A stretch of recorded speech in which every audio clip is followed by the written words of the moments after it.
एक व्यक्ति वो होता है जिसको नदी में पटक दिया जाए तो वो डूब जाता है। तालाब में, समुद्र में अगर पानी में गिर गया तो वो डूब जाए। पर शिव महापुराण की कथा कहती है जिसने पहले से तैरना सीखा हो, जिसको तैरना आता हो, जो तैर लेता हो, उसको कितने भी गहरे पानी में पटक दिया जाए वो निकल कर बाहर आ ही जाता है।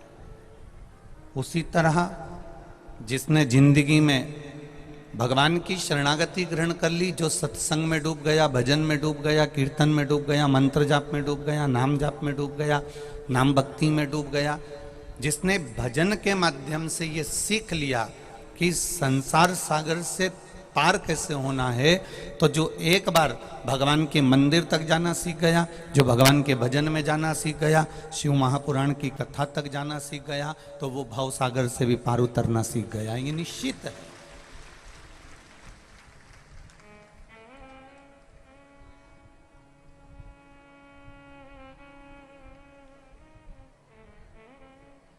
भव सागर से पार उतरने का साधन भगवान शिव की अविरल भक्ति है, भजन है, कीर्तन है, मंत्र जाप है, स्मरण।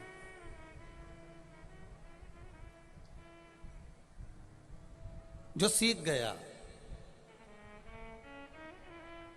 अपने घर के बच्चों को हम पहले भी कथा में कहे, आज फिर कह रहे हैं, जिसके घर के बच्चे मंदिर की सीढ़ी चढ़ना सीख जाते हैं, जिसके घर के बच्चे भगवान के दरवाजे तक जाना सीख जाते हैं, जिसके घर के बच्चे परमात्मा की चौखट तक जाना सीख जाते हैं, फिर उसके घर के बुजुर्ग कभी वृद्धाश्रम की सीढ़ियों पर नहीं चढ़ते हैं। ये निश्चित।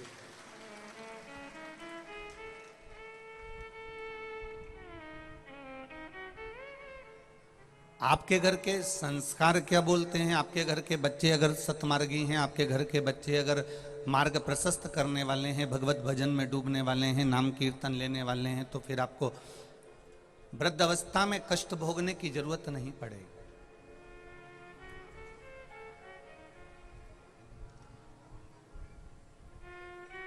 बड़ा विचित्र संसार है। जैसे जैसे कलयुग बढ़ते चले जाएगा, कलिकाल बढ़ते चले जाएगा, वैसे वैसे दुनिया के लोग दूर बैठे हुए व्यक्ति से फोन पर बात कर कर पूछ लेंगे कि तुम कैसे हो। बाहर कोई रह रहा है तो उसको फोन कर कर पूछ लेंगे तुम कैसे हो। दूर कोई रह रहा है तो उससे फोन कर कर पूछ लेंगे तुम कैसे हो। पर बड़ा विचित्र संसार है, बड़ा विचित्र जीवन है। दूर के व्यक्ति से फोन कर कर पूछा जाएगा, मोबाइल कर कर पूछा जाएगा कि तुम कैसे हो, पर जो घर के अंदर रह रहा होगा, जिसको दुख भी होगा, कष्ट भी होगा, उससे घर का एक व्यक्ति नहीं पूछेगा कि तुम कैसे हो। ये कलिकाल, ये कलयुग है।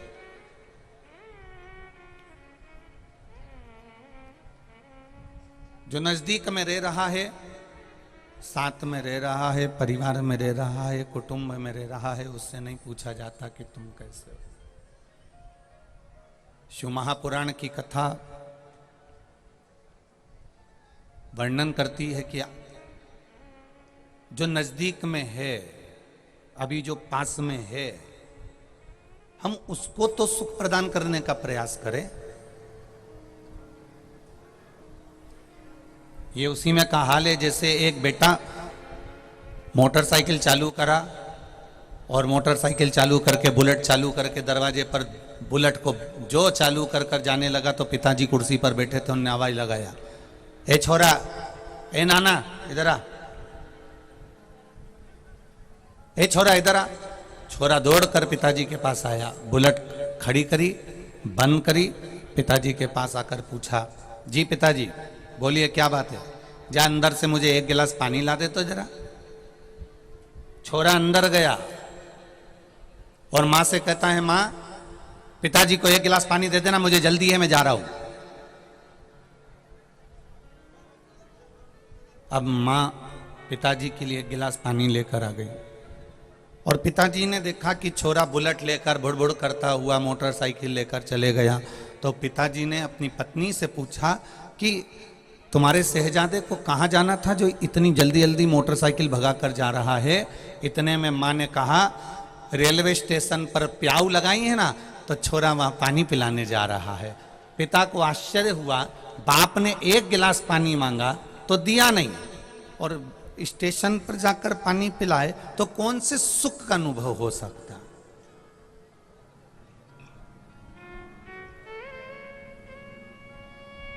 जो नजदीक में रह रहा है, जो नजदीक में है, हम उसको तो पूछ नहीं रहे। जो हमारे पास में है हम उसको आदर तो कर नहीं रहे, जो हमारे पास में है हम उसको सम्मान तो दे नहीं रहे।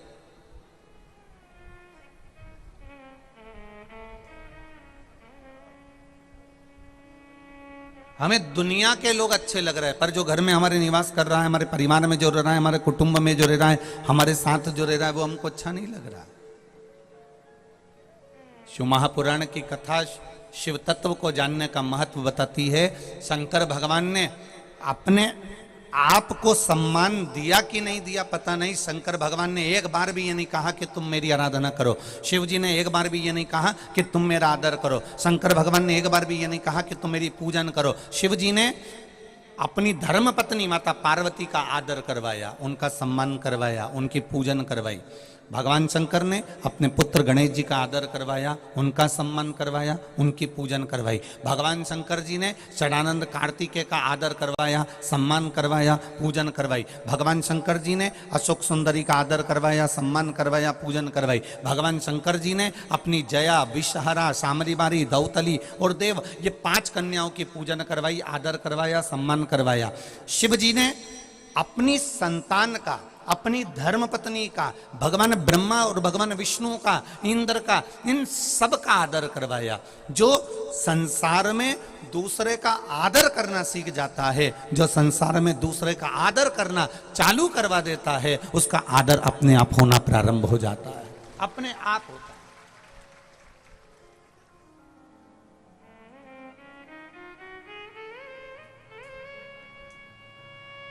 हम जिस संसार में रह रहे हैं, हम बड़े विचित्र संसार में रह रहे हैं। आज के व्यक्ति को स्वयं का आदर चाहिए, स्वयं का सम्मान चाहिए, स्वयं का सत्कार चाहिए।